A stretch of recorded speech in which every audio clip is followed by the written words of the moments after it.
కాబట్టి దేవుడు అడుగుతూ ఉన్నాడు ఈరోజు, నీ యొక్క అవయవములను నువ్వు దేనికి సాధనములుగా ఉపయోగించుకుంటున్నావు? దుర్నీతిక నీతికి సాధనములుగా నీవు ఉపయోగించుకుంటూ ఉన్నావా? అనేక పాపములో పడిపోయి ఈరోజు దేవుడిచ్చిన అవయవములను పాడు చేసుకుంటూ ఉన్నారు, తాగుతూ ఉన్నారు, సిగరెట్లు కాల్చుకొని అవయవములు పాడైపోయి చనిపోయే వారు ఎంతమందో ఉన్నారు. చూడండి, ఒక పాట ఉంటుంది కదా, అది బాగా పాడుతుంది. నా కరములు నా పదములు నీ పనిలో అలసి సొలసి పోవాలి ఇలలో, సర్వేంద్రియములు అలు పెరగక నీ సేవలో నలిగి పోవాలి ఇలలో. నిజమా?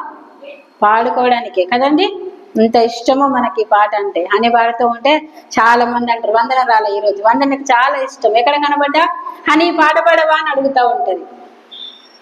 అంటే పాడుకోవడానికేనా ఈరోజు పాట? ఆ పాట మీరు ఒకసారి ఆలోచన చేసినట్లయితే ప్రియులారా, ఎంత చక్కని భావము కదండి. పాడుతూ ఉన్నామంటే మరి ఆ పని చేయకపోతే దేవుడు చూస్తున్నాడు కదా. దేవుడికి లెక్క మనము చెప్పాలి. దేవుని యొక్క పాట పాడుతూ నేను ఇలా ఉంటాను అని నువ్వు పాడి వినిపిస్తూ ఉన్నావంటే అందరితో పాటు మన పక్కన దేవుడు కూడా దాన్ని వింటూ ఉన్నాడు. అరిగి నలిగి పోవాలి ఇళ్ళలో, అంత పని చేస్తామండి దేవుని పని.